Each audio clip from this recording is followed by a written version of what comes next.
Hi friends, I hope you have a wonderful day, and this time I'm going to be reacting to Geography Now Croatia. Yeah, I know it's been a while since I last have checked something of Geography Now.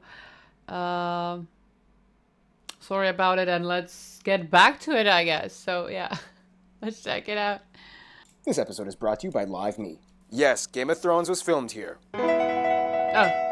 It's time to learn That's it. geography. Now! Hey everyone, I'm your host Barbie. We are back in Europe, and today we are going to discuss 101 Dalmatian islands. Ha! Actually, it's more like 580. But first, the flag of Croatia is a little bit more fun and jubilant than most flags because it has the iconic checker pattern in the center. First of all, the flag is a horizontal tricolor that utilizes the pan-Slavic colors of red, white, and blue in equally sized stripes. The blue stands for freedom and hope, the white stands for peace and unity, and the red stands for the revolution and sacrifices. In the middle is the coat of arms with the iconic shahovnica, or the checkerboard shield pattern with red and white squares, sometimes referred to as the Cheki. Some will say that this is because long ago there were like two Croatias. One was called Red Croatia, one was called White Croatia, with little evidence supporting that theory. There are 5 shields on top of the Cheki that form a crown above the shahovnica, each one representing the historical regions of Croatia. The first one is for Croatia proper, with a crescent and a 6-pointed star, Dubrovnik with 2 red stripes on a dark blue shield, Dalmatia with 3 crowned leopard heads, Illystria with a golden goat with red hooves because, hey, why not? And finally, Slavonia with a 6-pointed star, 2 silver stripes, and a pine marten running on a red field between the silver stripes. Yeah, for such a small country, those 5 regions have had an impactful historical upbringing. Let's discuss more about that in. First off, before we jump in, you might hear a lot of other countries, specifically in the Slavic world, using the word Hrvatska referring to this country instead of Croatia to a lesser extent. It's kind of like that whole thing with Germany. Wir sind Deutschland. Oh, you mean Germany? Allemand? Tyskland, Niemcy, Saksa. Nein! First off, Croatia is located on the western part of the Balkan Peninsula in southern Europe, bordered by Slovenia, Hungary, Serbia, hugging Bosnia and Herzegovina, giving them a small coast on the town of Neum, and just barely have a 10-mile or 16-kilometer wide border with Montenegro at the southernmost tip of the country on the Adriatic Sea. The country is divided into 20 counties, and the country's capital is Zagreb. Fun side note, the small Bosnian Herzegovinian port of Neum splits the country's Dalmatian coast, technically creating an exclave for the Dubrovnik-Neretva area. They were thinking of building a bridge on the Pelješac Peninsula so the entire country would be navigable by road, but plans were canceled in 2012. Speaking of which, historically, Croatia was divided into 4 general regions. You'll probably hear a lot about these if you go to Croatia. They are Croatia proper, Istria, Slavonia, and Dalmatia. Speaking of which, Dalmatian dogs are said to have origins in Dalmatia, hence Dalmatian. Okay, no more rabbit trails. We really need to get back on track. Now, of course, because of its complicated past that we really don't have a lot of time to discuss, Croatia has quite a few land and sea disputes, as well as enclaves and exclaves, but I'm just going to list some of the most notable ones. The Bay of Piran, the Dragona River, the Sveta Gera, all that mess on the Mura and Drava rivers. Then we get to Serbia, and it looks like earphones that were just pulled out of your pocket. The funny thing is, nobody really pays much attention to these places, which is why when outsiders do, funny things happen. Back in 2015, a Czech guy came in and self-proclaimed his own micronation called Liberland on the supposedly unclaimed island in the Danube. He was totally arrested. But he wasn't the only one. 2 other guys tried unsuccessfully to attempt the same thing on separate islands and failed. The country has over Do you really think that no one has been there, like, at this point?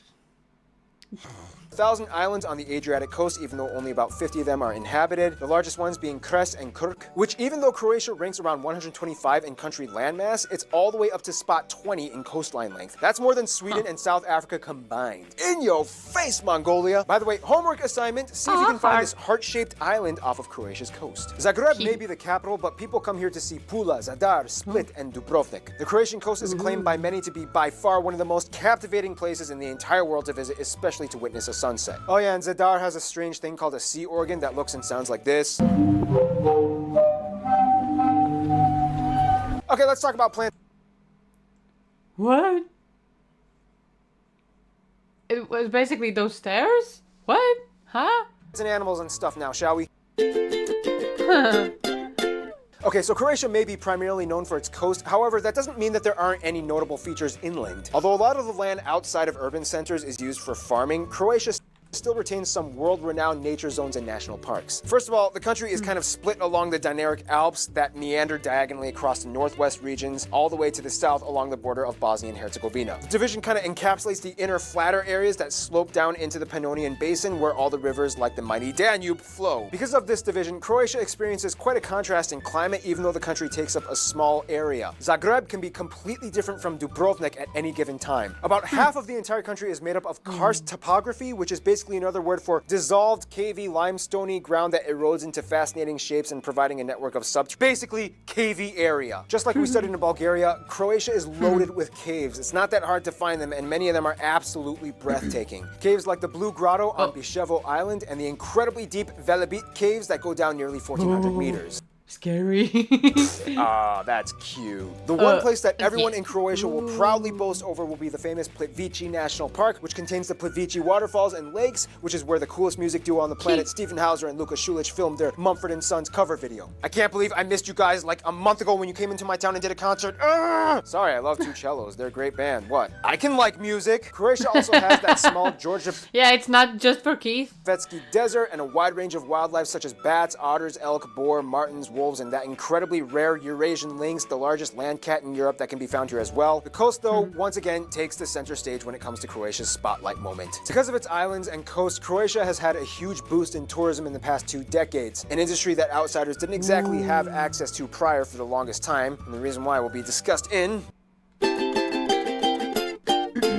Croatia has a really, really long history on who it is and how it got to where it is now, and I'm just gonna summarize it in like 8 seconds. Roman Empire, Kingdom, Subordinate, Empire State, Wars with Turkey, Yugoslavia 1, Nazi Puppet, Yugoslavia 2, Civil War, and finally, European Union member. See, that wasn't so hard.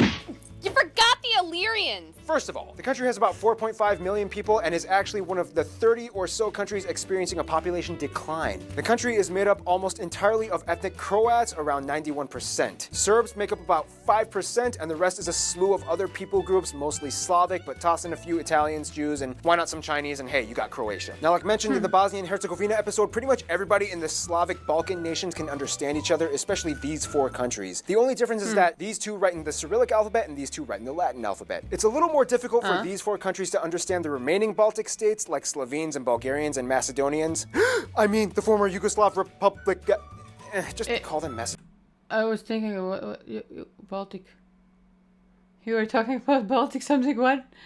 I don't get why you are. Wait, you're just claiming I'm not even yours. part of you. I never was part of you. It's not You always yours. think It's I am. mine. Guys, can we get back to my episode? Shut up, Croatia. Nonetheless, the funny thing is pretty much all Slavs, whether they're from Russia, Poland, or the Czech Republic, which by the way just changed its English name to Czechia, or the Balkan Slavs, can all pretty much hold a basic simple conversation with each other and get by if they speak really slow and articulate well. It would be like if a Jamaican guy tried to speak to a Singlish-speaking guy. Behind the statue, the coffee shop with the boom boom. No, I say it's on the right side of the statue. The statue, I'm gonna look behind. I'm gonna look to right, man. Alamak, Tell you me used to- behind. How am I gonna know what you said? Boy, you said behind. Alamak, no lah. You know this is right, this is left. You very simple The one. right.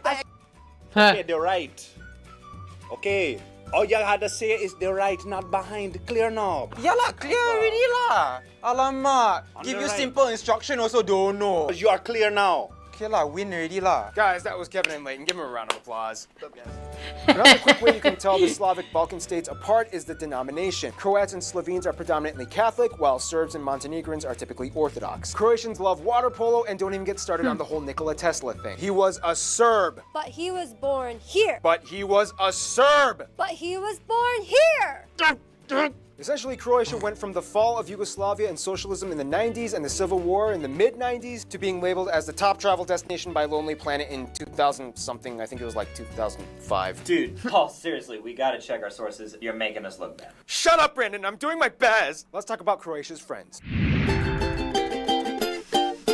In order to understand Croatia's friends, you kind of have to look at 2 things, business and religion. First of all, they're neighbors. When it comes to Serbia and Croatia, it's kind of like, part of Serbia, part of Croatia, I don't get it, it doesn't make it. No, you still doesn't make any sense. I don't even... Croatia and Serbia have a lot of historical beef, but they hate to kind of admit that they secretly are kind of a little bit totally attracted and hot for each other. Business and diplomacy is still very big between these two, and ultimately they still cooperate pretty well. I was told that typically they even give each other a lot of points in Eurovision or something like that, and that just proves it. Eurovision proves everything. Slovenia was like a good friend that still held a few grudges since Slovenia was the first to join the EU, and they originally vouched for Croatia, but then they were like, wait, before you get in, we gotta settle some disputes, otherwise I'm blocking you. And they did, and then it got messy, and then it got fixed. The end. By default, Croatia has an affinity for Catholic-dominated countries like Italy, Spain, and Ireland, especially the Irish, since they kind of empathize with the whole struggle with the UK, and they are totally fangirls of the Vatican. When it comes to their best friends, however, they would probably say Germany and Poland. Germany is a really close friend since they are kind of seen as like the promised land after so many Croatians moved in and made fortunes there. Germans also love visiting and doing business. Without a doubt though, Croatians love it when the Polish stop by. They're like the best friend who lives far away but Skypes every week and sees them twice a year. On top of that, Pope John Paul II was from Poland, who liked Croatia so much that he visited 3 times. In conclusion, Croatia is kind of like the surfer cousin of the Slavic countries. After all the drama subsided, he opened up a hotel and a tiki bar on the beach, got a tan, and was all like, "What's up, world? Come take a vacation in Croatia." Stay tuned, Cuba is coming up next. Hey, geography people, so geography now just got it. Oh my. I kind of, yeah, this was a shorter one, and I kind of missed the food stuff, you know, and maybe a little bit more about places. But yeah, I'm still interested about oh my god, the stairs. I don't know if those were even stairs, but the music was getting played by them. Oh my god, my head is not working that well. I guess I'm a bit sick still. So yeah, this was fun, and yeah, I really hope that you did enjoy the studio, and if you did, please consider to leave a like and subscribe, and yeah, hopefully I'm gonna see you next time. Bye!